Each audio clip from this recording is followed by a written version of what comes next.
संभागीय मुख्यालय पर 6 अप्रैल को अजेक्स की बैठक में पधारे प्रांतीय, संभागीय एवं जिला संगठन के पदाधिकारी और बैठक में सभी लोगों ने अपने कर्तव्यों का सभी पदाधिकारियों को अपने अधिकारियों के विषयों पर चर्चा की और एकजुटता रहने का बोला। और प्रांतीय पदाधिकारी रामकिशोर डेहरिया जी ने सभी लोगों को मार्गदर्शन दिया और साथ में परते जी एवं मरकम जी ने बैठक में सभी लोगों को इन सभी ने समझाए मार्गदर्शन दिया और उन्होंने बताया कि अजेक्स के अभी जो चुनाव हुए वह गलत हुए हैं। जो चुनाव कराए गए हैं उस रजिस्ट्रेशन को पहले से ही रजिस्ट्रार ने उनके खातों को सील कर दिया, क्योंकि ना तो उसे संगठन ने कभी कोई फर्म सोसाइटी कार्यालय में, ना कभी ऑडिट रिपोर्ट, ना कोई बैठकों की रिपोर्ट, कोई भी जानकारी सम्मिलित नहीं की गई, ऐसा रामकिशोर डेहरिया जी ने बताया। और ना ही कोई उनके लिए पावर है और उन लोगों पर समय आने पर शासन के द्वारा कार्रवाई हो सकती है। आप देख रहे हैं जीवी न्यूज।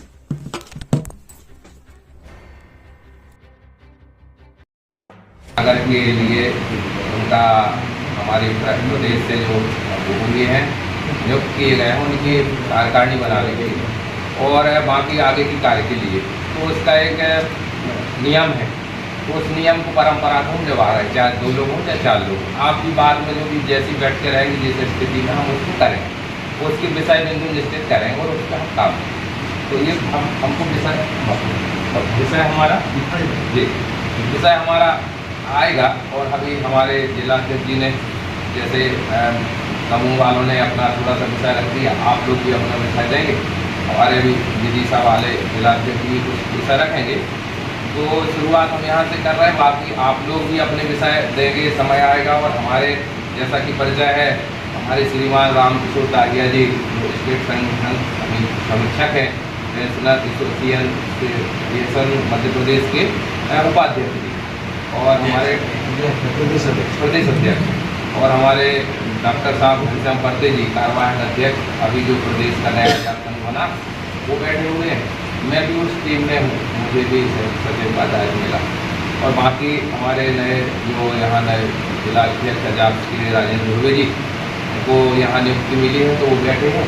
और हमारे पूर्व के आप सभी लोग, क्योंकि ये कार्यक्रम आगे बढ़ाने की दिशा में काम हुआ है, जो सुलभता से हमें उपलब्ध हो रहा है वो उसके लेकर हम आगे बढ़ने की योजना में। ऐसा नहीं कि किसी को आगे किया जा रहा है, किसी को पीछे किया, ऐसा नहीं। हम काम करने के लिए जो हमें मिला उसकी उस स्थिति में हम काम को आगे बढ़ाने वाले। तो अभी हमारे आगे जो मार्गदर्शन मिलेगा कैसे क्या करने वाले आप लोग को भी मिलेगा, बात आप लोग भी अपनी रखेंगे। तो इतना है कि अभी है कि हमारे जो कार्यकर्ता काम कर रहे हैं, बातचीतों के होते होते कुछ गलतियाँ तो हमसे भी हो जाती, हमें नहीं दिखती, तो उन गलतियों को भी हम ये मानते हैं कि सुधार लेंगे। हम ऐसा नहीं कि हम ये बाद में इसको बनी रहने देंगे, तो उस गलती को भी हम सुधार सकते हैं। बस हमको 2 चीज़ों को विशेष ध्यान रखना है कि एसटी समाज का और एससी समाज का प्रतिनिधित्व जो रहेगा उसमें ज़्यादा अंतर ना हो। 2-5% का चलेगा, तुम्हारा 55 होगा तो हमारा 45 चलेगा, है ना। तुम्हारा 60 हो गया तो हम 40 में चला सकते हैं, लेकिन ऐसा नहीं हो सकता कि हमने उसको नजरअंदाज किया। पदों पर भी रखना है हमको तो बराबर थोड़ा महत्व पर रखिए और बराबर बांट के काम करिए। ऐसा हमारी रचना बनाना के लिए हम सब आए हैं। और हमें जो विशेषकर वनाच्छादित क्षेत्रों में रहने वाले उनको आज की डेट में हम वनवासी की संज्ञा देते हैं।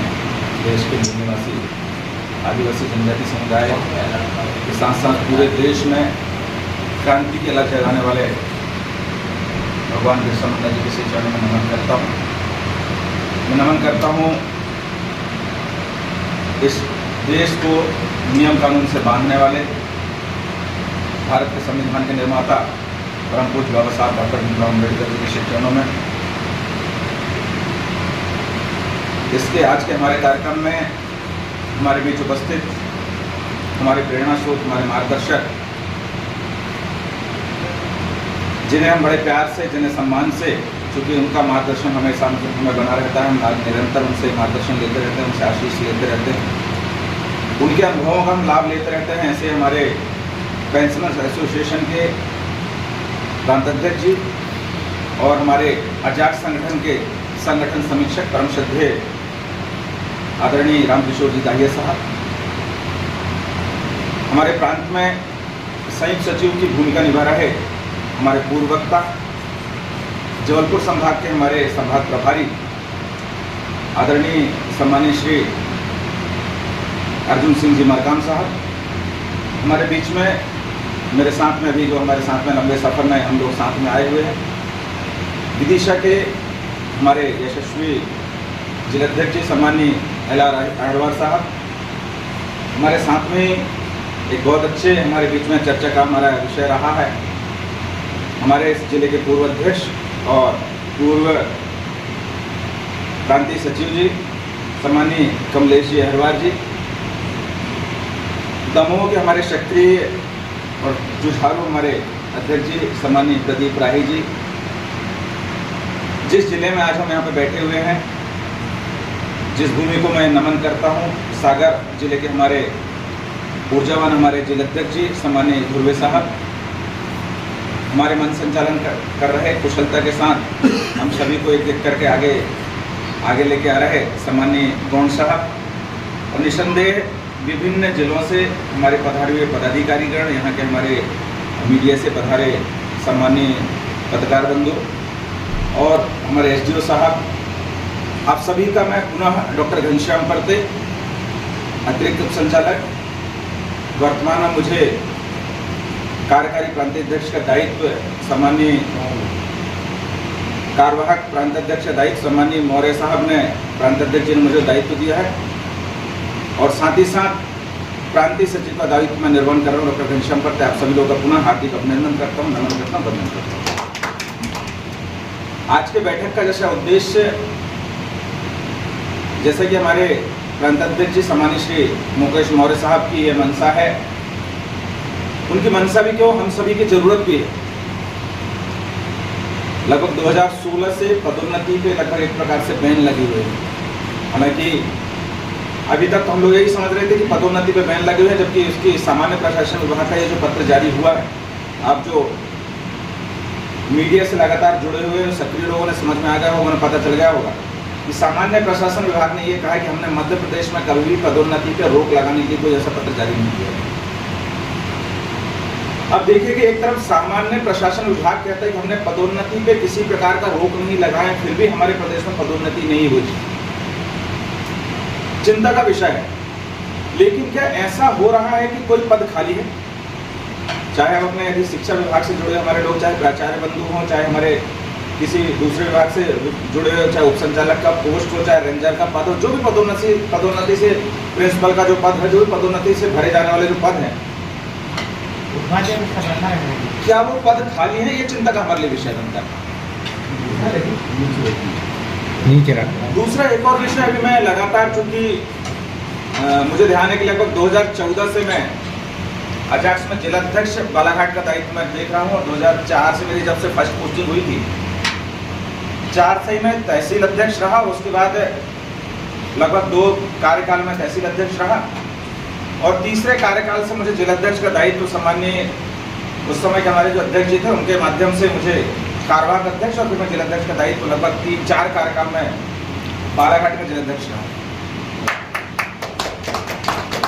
उस दौरान भी लगातार जो संघर्ष रहा हमारा, चाहे अपना अनुसूचित जाति जनजाति वर्ग के कर्मचारियों की बात हो, चाहे जैसे कि हमने कहा कि हमारा जो अजाक्स संगठन है, न सिर्फ कर्मचारियों का बल्कि सामाजिक जो समस्याएं हैं, चाहे हमारे छात्र छात्राओं की समस्या हो, चाहे हमारे किसान बंधुओं की समस्या हो, चाहे हमारे जन सामान्य दूसरे जो हमारे नागरिक हो, अनुसूचित जाति जनजाति वर्ग की, लगातार हमने, और बालाघाट जैसा आगे हम लोग चर्चा भी हो रही थी कि तो क्या बालाघाट आज भी नक्सली एरिया है क्या, मैं बताना चाहूँगा हाँ, बालाघाट हमारा आज भी नक्सल प्रभावित एरिया माना जाता है।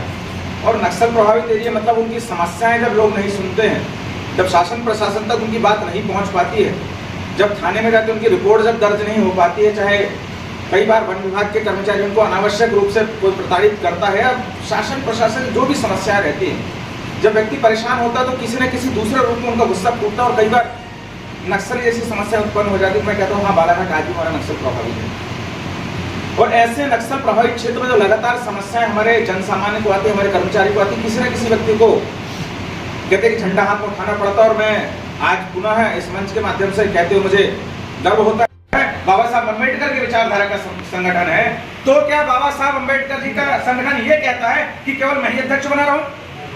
कब तक अध्यक्ष बना रहा हूं? यदि आप ये कहते कि मैं काबिल हूं, इसका मतलब यह होता है कि आप नाकाबिल हैं। क्या इस प्रदेश में केवल एक ही व्यक्ति काबिल था जो हमारा प्रतिनिधित्व कर सकता? क्या दूसरों में काबिलियत नहीं है? क्या हमारे राही साहब में काबिलियत नहीं है? क्या हमारे मरकाम साहब में काबिलियत नहीं है? क्या हमारे अर्जुन सिंह जी में काबिलियत नहीं है? क्या हमारे अहिरवार साहब में काबिलियत नहीं है? क्या हमारे पर्दे साहब में काबिलियत नहीं है? आप मौका तो दीजिए। आपने संविधान को एक प्रकार से, जो हमारा संगठन का संविधान है, उसको पूरी तरह से जकड़ करके रखा है और केवल अपने हितों को साधने के लिए अपने पूरा की कार्रवाई करते रहे। ऐसा कैसा संगठन, ऐसा कैसा संविधान? बात हो रही, जब मैंने ये बात रखा तो हमारे एक साथी कहते हैं कि सर, अध्यक्ष कोई रह सकता है 21 साल नहीं, 41 साल तक भी रह सकता है, आप उसमें आपत्ति लेने वाले कौन रहते हैं? मैंने कहा कि 4 बार का अध्यक्ष हूं। क्या आपने एक भी, अभी यहाँ भी कोई समर्थक, उनको भी कह रहा हूँ, मीडिया के माध्यम से कह रहा हूँ, क्या आपने कभी भी ऐसा सर्कुलर जारी किया कि इस बार प्रांत अध्यक्ष का चुनाव होना है, आपको आना है करके? कोई मुझे देकर मैं भी इस्तीफा दे दूंगा अपने पद से। एक बार यदि आपने सर्कुलर जारी किया हो कि प्रांत अध्यक्ष का चुनाव होना है, आपको आना, सारे जिले अध्यक्षों का बुलाएगा। आप बैठक के नाम से बुलाते हैं लोगों को और अपने नाम का मनोनयन कर लेते हैं कि ऐसा निर्वाचन होता है कभी? क्या ये निर्वाचन है? ये प्रक्रिया बाबा साहब जी ऐसे निर्वाचन को मान्यता देते हैं क्या? क्या हमारा संविधान ऐसे निर्वाचन को मान्यता देता है क्या? एक प्रकार से वही बात, आपका विरोध कौन करेगा? हमारे मुख्यमंत्री जी कोई बोलेंगे क्या? उनके विधायक या दूसरे मंत्री उनका विरोध करेंगे क्या? प्रधानमंत्री जी कुछ बोलेंगे, सांसद उनका कोई विरोध करेंगे क्या? यहाँ का जो हमारा मुखिया, जो प्रांत अध्यक्ष संगठन का हुआ जाक्स का, यदि वो कोई बात रखे, कोई विरोध करेगा उसका क्या? तो आपको संविधान के तहत चलना पड़ जाएगा, आपको नीतिगत बात करना पड़ जाएगा। और दूसरी बात वो सेकेंडरी है, आईएएस ठीक है, आप बैठ जाए, आईएएस बैठ जाए, हमें भी लगता है चलो हमारे घर होता हमारे आईएएस ऑफिसर, लेकिन हमारी बात तो रखें। जब हम जाते हैं, हमारे जब व्यक्ति जाते हैं, पास मिलने का टाइम नहीं है। जिस सामंतवाद के विरोध में हम बाबा साहब अम्बेडकर की पूजा करते हैं, बाबा साहब अम्बेडकर के संविधान को हम मानते हैं, भगवान बिरसा मुंडा ने जिस सामंतवाद का विरोध किया, हम उसी सामंतवाद की गली में चले जा रहे हैं कि स्वयं भू अध्यक्ष मैं हूं, मैं जैसा चाहूंगा वैसे होऊंगा, मैं जैसा चाहूंगा। मैंने संविधान में संशोधन कर दिया कि केवल आईएएस ऑफिसर बैठेंगे यहाँ। तो आपकी सोच कहाँ, आपकी बहुजन की सोच कहाँ रह गई वहां पे? आपकी बहुजन सुखाए सर्वजन हिताय कहाँ की सोच रहेगी वहां पे? आपने कहाँ सोच लिया गरीबों के लिए? आपने कहाँ सोच लिया बालाघाट जैसे नक्सली क्षेत्र के लोगों के लिए? इस विचारधारा को हमें बदलना है। हमें किसी से दुश्मनी नहीं है। हम तो ये कहते हैं कि यदि मैं आपकी बात रखने के लिए यदि काबिल नहीं, आप मुझे लात मार के भगा दो जी। मैं 4 साल, मैं बार बार कहता हूं आपको कि मैं लगातार अध्यक्ष रहा। मैं अभी इस्तीफा मैंने स्वयं से दिया कि मुझे अध्यक्ष अब नहीं रहना, दूसरे को मौका मिलना चाहिए। जबकि 3 बार का मेरा नया हुआ, सार्वजनिक रूप से हमने जो बैठक किए कि साहब हमें अध्यक्ष का चुनाव करना है, सार्वजनिक, आप आइए सार्वजनिक रूप से निर्वाचन कीजिए, आप निर्विरोध होना उसका बात का विषय है। और उसके बाद जो मैं खाली रहा, मैं बैठा रहा आराम से, नहीं मुझे नहीं करना, दूसरे को मौका देना। सार्वजनिक जिसने ने कहा कि नहीं साहब ये हमारे कार्यकारी अध्यक्ष की बहुत अच्छे हैं, सबकी सहमति जो बनी पूरे जिले भर की हमने बैठक की, उसके बाद हमने कहा कि नियुक्ति दी कि भाई हमारे अध्यक्ष हैं। तो ये पारदर्शिता लाने की आवश्यकता आज हमें है। मैं कहता हूं जो भी अध्यक्ष अभी मनोनीत जो हो रहे हैं, सबसे मैं ये अपेक्षा करता हूं, आप ये ना सोच लें कि आप अध्यक्ष बन गए तो परमानेंट है। Nothing is permanent in this world. जो पैदा होता है उसका मरना तय है। आज आपको कुर्सी मिली, कल दूसरा कोई बैठेगा। आप खाली नहीं करेंगे, आपके बच्चे कैसे बैठेंगे भाई? और आप दूसरी चीज, आप अपने लिए काम ना करेंगे, आप अपने संगठन के लिए आप काम नहीं करेंगे, तो आपके बच्चे क्या सीखेंगे? नए बच्चे क्या सीखेंगे? इस बात का बहुत ध्यान रखने की आवश्यकता। और मैं भी कमलेश जी के साथ हमारी चर्चा हो रही थी, बहुत अच्छी एक बात उन्होंने कहा कि नए नए जब ये संगठन में आए हुए थे, उस समय एक विषय आया था कि जो पुराने जो लोग थे वो कम लोग रहते हैं सामान्यतः, नए बच्चों की भर्तियां बहुत सारी होती है। तो जब संगठन का गठन करें, जब अपन कार्य समिति का आप गठन करें, अध्यक्ष जी आपसे मैं कह रहा हूँ, राही साहब से भी, दुर्वे साहब से भी, और आप सभी लोगों से, समिति में नई जो भर्तियां रहती हैं उनको ज्यादा से ज्यादा सम्मिलित करने की कोशिश करें। नए नियम कानून उनको ज्यादा कुछ पता रहता है, और दूसरी ऊर्जा रहती है, लंबे रेस के घोड़े हैं वो, उनको ज्यादा सम्मिलित करने की अपन कोशिश करें, ताकि जो लड़ाई रहती है, जो जमीन की लड़ाई है, उसमें आपके बहुत सहभागिता दे सकें और अपनी लड़ाई को जिताने में सहयोग निभा सकें। तो आप सभी लोगों से मैं ज्यादा कुछ बात नहीं करूंगा। हमारे बीच में हमारे मार्गदर्शक, हमारे कुलगुरु, क्षमा चाहूंगा सर कुलगुरु बोलूंगा मैं, तो हमारे कुलगुरु जी बैठे। एक चीज और मैं बोल दूं, कुलगुरु के शब्द आदरणीय ने मुझे टोक दिया कि आप कुलगुरु बोलते, डॉक्टर साहब आप लोग हमें ये बोलते हैं कि आप कहाँ लेके जा रहे हो? प्रवचन। हाँ, उधर प्रवचन चले हुए, हम बोले वो थोड़ी है यार। अरे गुरु का मतलब जो ज्ञान दे वो गुरु हो गया, और कुल मतलब हमारा कुल हो गया, जाक्स, उसको अन्यथा लेने की क्या आवश्यकता है? और दूसरी, सीखने वाला चीटियों से भी सीखता है सर। आप चीटियों से कुछ सीखने लगे, आप चीटी नहीं बन गए। यदि हमें जीतना है तो विजेताओं का संपर्क करना पड़ेगा आपको। गधों के साथ रहोगे तो गधे जैसे चलना सीख जाएंगे, और यदि आपको जीतना है तो घोड़ों की संगत करना पड़ेगा। जो युद्ध जीते हैं, जो शासन कर रहे हैं, शासन के साथ हमको बैटरी की आदत डालनी पड़ेगी सर। शासकों के साथ बैठने की आदत डालनी पड़ जाएगी, उनकी सोच को अनुकरण करना पड़ जाएगा। कुछ चीजें हैं जो हमें अच्छी लगती है, उसको तोड़ मोल के जो हमें आवश्यकता लगती है उसमें सर में लें। कहता है कि दूध का दूध पानी का पानी, हमें वैसा हंस बनना पड़ेगा जो हमारे काम की चीज हम उसको लें, अपने संगठन में समाहित करें, ताकि हम भी निरंतर आगे बढ़ते रहे। हमारे संगठन का जो उद्देश्य रहा है कि जो हमारे वंचित लोग, हमारे पिछड़े लोग हैं, हमें जो मुख्य धारा से जुड़ नहीं पाए हैं, जो आज भी जैसे नक्सली हम लोग प्रभावित लोग हैं, जहाँ के लोग जिनको आना चाहिए था, जो नौकरी में जितना होना चाहिए था वो संतुलन नहीं आ पाया उतना, तो इन लोगों को भी मुख्य धारा से जोड़ा जा सके, ऐसे भी हम कुछ कर सके। इसलिए आवश्यक है कि बाबा साहब के द्वारा निहित जो संविधान है, हमारे संगठन का संविधान है, उससे बंधे रहकर। और मैं फिर कहूंगा कि कुर्सी परमानेंट नहीं है। मुझे आज कोई कहता है कि इस्तीफा दे दे, मैं तैयार हूं।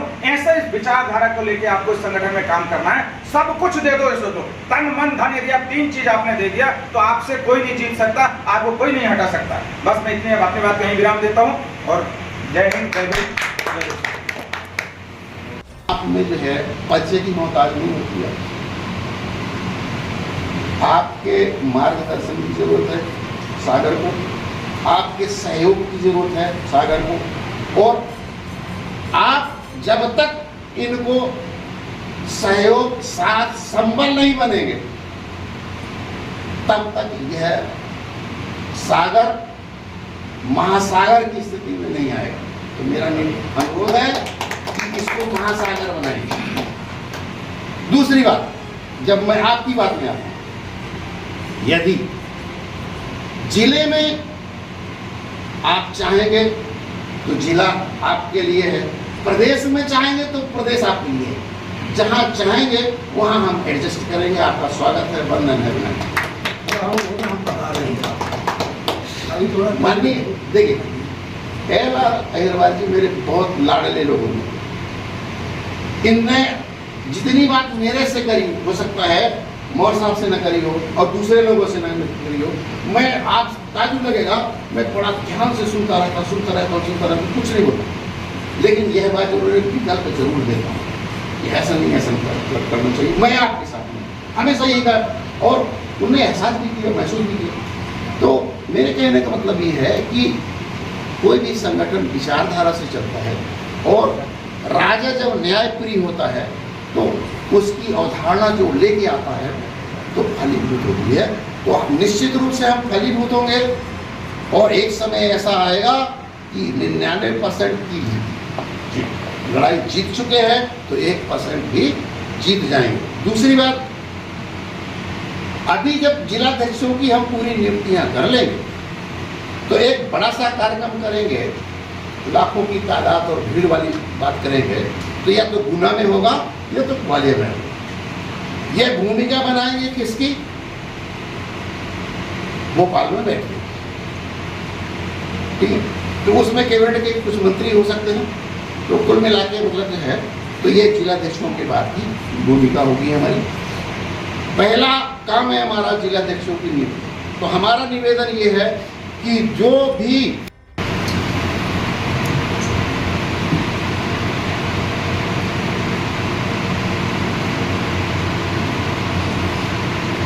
बहुजन महापुरुषों को नमन करते हुए, भारत को संविधान देने वाले बाबा साहब डॉक्टर भीमराव अम्बेडकर, शिक्षा की ज्योति जलाने वाले माननीय ज्योतिराव फुले जी महाराज, और आरक्षण देने वाले माननीय साहू जी महाराज को नमन करते हुए, आज मेरे बीच जो सब लोग हैं, सबसे पहले मैं यहाँ होने की अपनी कृतज्ञता व्यक्त करता हूँ, और हमारे संगठन के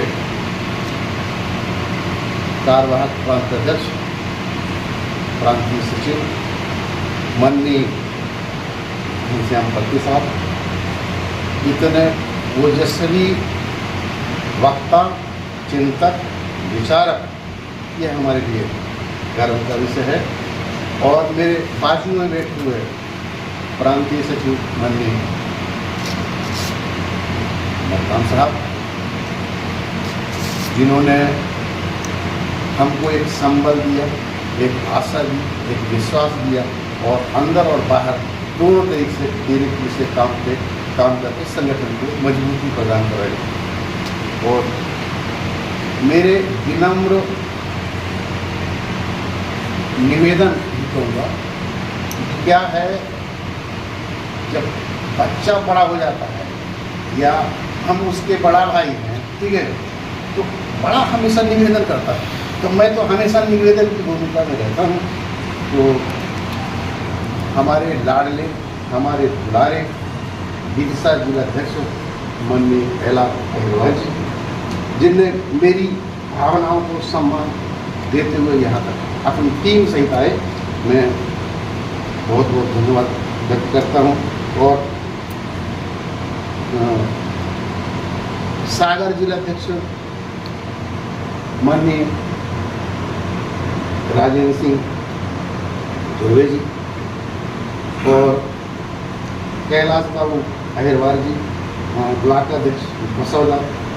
अभी अहिरवार साहब कह रहे थे कि आज की मीटिंग यहाँ आप नहीं बुलाते तो हम बना देते ब्लॉक अध्यक्ष, तो भैया हम यही माला पहनाएंगे और ब्लॉक अध्यक्ष यही बनाएंगे क्योंकि आपने हमारी भावनाओं को सम्मान दिया। और बाबू सिंह गुण जी और यशवंत सिंह जी और आरसी टेकाम जी पत्रकार साहब और CL Rai ji, PL Rai ji, sorry. सम्मानीय साथियों, सबसे बड़ा जो कीमत है, जहाँ तक मैं अभी 63 साल की उम्र में समझ आया, वह है समय। जो जाता है, जो अभी प्रेजेंट है, अगर मूल्यांकन हमने नहीं किया तो इसमें हमारा एक निर्धारित जीवन है। तो यदि हमको कोई दायित्व मिला है या हमारे ऊपर कोई भरोसा किया है तो दिलो जान से मतलब जो है उस कार्य को करके दें। देखिए, होता क्या है, सफलता और असफलता दो बिंदु हैं। एक वह आदमी सफल होकर बता देता है, एक वह अपनी मजबूरी सुना देता है। तो मजबूरी लेके मत बैठिए, सफल होके बताइए। देखिए, अगर हम सफल होने का ठानते हैं तो निश्चित रूप से सफलता मिलती है, क्योंकि हम दिन प्रतिदिन सकारात्मक सोचते हैं। एक चीज़ मैं अपनी बात शुरू करूं, हम लोग शून्य से यहाँ आए। जो हमारी पैदाइश है, जहाँ पर मैं खड़ा हूँ, हम शून्य से आए। 2015 का वह वाक़या मुझे अच्छी तरह से मतलब जो है ध्यान है कि मौर साहब, मैं एक जगह उस समय में जिलाध्यक्ष था, तो चाय पी रहे थे, तो बोलिए कि भाई 6-7 लोग थे और 6-7 लोग हम लोग कटनी टीम से चाय पी रहे थे। तो वो मतलब जो है मेरा पहला परिचय उनसे हाथ मिलाया। आप अपने दोनों लोगों ने बात करी, परिचय दिया, एक दूसरे का आदान प्रदान हुआ। फिर हम लोग उस बैठक में संसदीय जो बुलाए थे उस बैठक में शामिल हुए। ये पहला हमारा मिलना था। दूसरी 2016 में मेरे बेटे का पॉलिटेक्निक कॉलेज में, डॉक्टर भीमराव अंबेडकर कॉलेज में बच्चे का एडमिशन होना था, तो मैं लेके गया, दोबारा मुलाकात हुई। 17 में जब चुनाव हुए तो उसके पहले मौर साहब लगातार जिलाध्यक्ष का चुनाव लड़ते वो चौथी बार जब जिलाध्यक्ष बने हैं, तो एक जो थीम है IAS की, मैं किसी पर दोषारोपण लगाने में विश्वास नहीं करता, लेकिन सच्चाई बताने में जरूर विश्वास करता हूँ। तो उनकी जो एक थीम थी यह बात की कि अगर एक जिलाध्यक्ष एक बार रिपीट होता है तो 2 बार, अधिकतम 3 बार, इसके बाद अगर वो चौथी बार आता है कि यह संस्था शासकीय सेवकों की समस्याओं अथवा प्रगति की चर्चा करते हुए उनका निदान ढूंढने का काम करेगी, साथ में इस संवर्ग के यानी ST/SC संवर्ग के आर्थिक, सामाजिक एवं लोक सांस्कृतिक मूल्यों का संरक्षण करेगी। ये है अजाक्स। जब एक भाई हमारा तृतीय श्रेणी में जाके बैठता है या राज कर्मचारी संघ में जाके बैठता है या कोई भी अन्य संगठन में जाके बैठता है और अजाक्स से अपनी तुलना करता है और अपने आप को सुरक्षित मानता है, तो उसकी सोच मुझे दयनीय समझ में आती है। क्या? जहां तेरे अर्थ का मामला हो, जहां तेरे समाज का मामला हो, जहां तेरे मानवीय मूल्यों और मतलब जो है कहना चाहिए उसके संरक्षण का मामला हो, तो यार आपके चौमुखी विकास की जहां बात है वहां पर तू नहीं खड़ा होता। कहां खड़ा होता है? जहां तेरे को कुछ पीछे मिलने वाली है वहां खड़ा होगा। तू भीड़ का हिस्सा बनना चाहता है। क्यों बनना चाहते भैया? मेरे कहने का मतलब यह है कि जो लोग आए, और देखिए माननीय हमारे मुखिया जी का एक कहना है, ये बात मुझे बहुत अच्छी लगती है कि ये दोनों मेरी आंख हैं, दाहिया जी मुझे दोनों आंख में बराबर दिखना चाहिए। एक ST है, दूसरी हमें आंख मेरी SC है। वह बोलता है एक ऐसा जिला, एक ऐसा प्रांताध्यक्ष 11 बजे रात के फोन लगाओ, 12 बजे फोन लगाओ, तो फोन उठाने के बाद फिर जो है हाँ ठीक है, मतलब जो है मैं बात करता हूँ। तो अगर समय राइट है या हो सकती है बात अगले से, तो आपकी समस्या का निदान करने के बाद आप वह बताता है कि दाहिया जी आपका काम हो गया।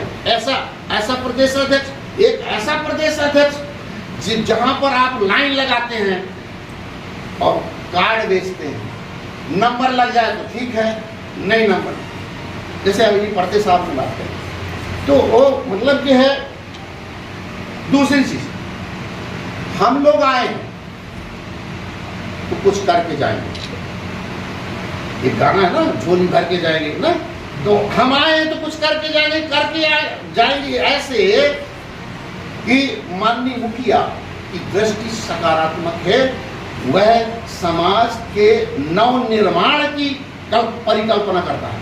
कैसे? एक स्लोगन चलता है, उस स्लोगन को चलाने के लिए हम कोशिश करते हैं पूरी टीम को एक पर्दे पर बैठाने की और उसको देश विदेश भेजने की अथवा जन जन तक फैलाने की। हमेशा अच्छाई के रास्ते पर चलें, ये साहब का स्लोगन है। हमेशा अच्छाई के रास्ते पर चलें, राष्ट्र हित में हर जगह प्रेम, शांति और एकता का संदेश फैलाएं। यह साधारण वाक्य नहीं है, यह साधारण सा विषय नहीं है, यह अनुकरणीय है। अगर हम अच्छाई के रास्ते पर चलना शुरू हो जाते हैं, राष्ट्र हित में बात करते हैं, समाज हित की बात करते हैं, तो हमारे साथ कौन नहीं जुड़ेगा। हमसे गलती कहीं ना कहीं ये होती है कि हम काम कम करते हैं, काम ज्यादा पूछते हैं। गलती यहां से होती है। हमारा भाई ऐसा सोचता है कि अगला को पता न चले, हैं? ठीक है, अगला को पता न चले और तब तक उसका काम होगा। आपने जो समझाया था तो उसकी समझ से बाहर हो गया। तो जो ये चल रहा हो, जहां भी जैसा चल रहा हो, उसको तुरंत बंद कर दिया जाए। मेरा ये निवेदन, यदि बंद नहीं कर दिया जाता तो यह हम अपने पाँव में स्वयं कुल्हाड़ी मारने जैसा काम है। क्योंकि हम लगे हैं 63 साल की उम्र में 15 घंटे 14 घंटे से कम काम नहीं करता। और जिसके जो बहुत बड़ा दुस्साहसी हो जो बहुत बड़ा हिम्मत वाला हो मेरे साथ 18 घंटा काम करके बताए, मैं 18 घंटे काम करता हूं। क्यों करता हूं? क्योंकि हम दोनों शून्य से आए हैं ना। तो जब हम शून्य से आए हैं, जब कंसोडिया जी मौर साहब के बाजू में खड़े होने में लोग विचार करते थे, कंसोडिया जी के नाम से चड्डी गिरी हो जाया करती थी, तब राम किशोर ये बाजू में खड़ा रहता था। यह बात अलग है कि मैं 2017 से थोड़ा सा लाइट में आना शुरू हुआ। तो ऐसा नहीं है कि उन्होंने मेरी परीक्षा ना ली हो, मैंने उनकी परीक्षा ना ली हो, ऐसा नहीं है। देखिए, अगर कोई ये कहता है कि वो उसका प्रतिरूप है या उसका प्रतिरूप है, तो अगर प्रतिरूप शब्द आता है तो कोई ना कोई बात तो है कि हम दोनों में जो मेंटल ट्यूनिंग है वो एक है। और जब मेंटल ट्यूनिंग का सवाल आता है तो यहाँ से निर्माण की बात शुरू होती है। और जोड़ी जो है, आप समझ रहे हैं ना, जोड़ी जो होती है संगठन की, एक जोड़ी आई, 11 साल हो गए, एक जोड़ी आई ना। तो हम आए हैं, जोड़ी सहित अगर आए हैं तो जोड़ बनाइए, और ऐसा जोड़ बनाइए फेविकोल जैसा कि एक बार चपक गए हैं तो यहां से हटूंगा नहीं। लालच कोई कैसा दे, लोग कोई कैसा मतलब फेंके, यहां से हटाना नहीं तो पता चले एक कान फूकता है, दूसरा सलाह देता है, और तीसरा एक चीज मैं बताऊं, हम अगर शोकेस में बैठे हैं, किसी बड़ी कुर्सी में बैठने को मतलब है हम शोकेस में बैठे, अगर हम शोकेस में बैठे हैं और हीरे की हमारी संज्ञा है, और हीरा अगर यह सोचता है कि मुझे पीछे के लोग नहीं देखते, है संभव है? नहीं ना। और जो कुर्सी में बैठाता है, मैं बता दूंगा, सबके चेक करने का हमारा तरीका अलग है। चेक करेंगे क्या आपको फ्री में दिया है? सागर जिला उपाध्यक्ष ज्ञानी चौधरी जी को नियुक्त किया जाता है, और आप सभी को बहुत बहुत साधुवाद, बहुत बहुत धन्यवाद। आप सब लोग मिलकर काम करेंगे ऐसी मैं अपेक्षा करता हूँ। मैं रामकिशोर दाहिया, स्टेट संगठन समीक्षक एवं प्रांत प्रदेश अध्यक्ष पेंशनर्स एसोसिएशन। अभी रिटायर नहीं हुए हैं? नहीं, होने कहाँ देंगे, ये लोग होने नहीं देते।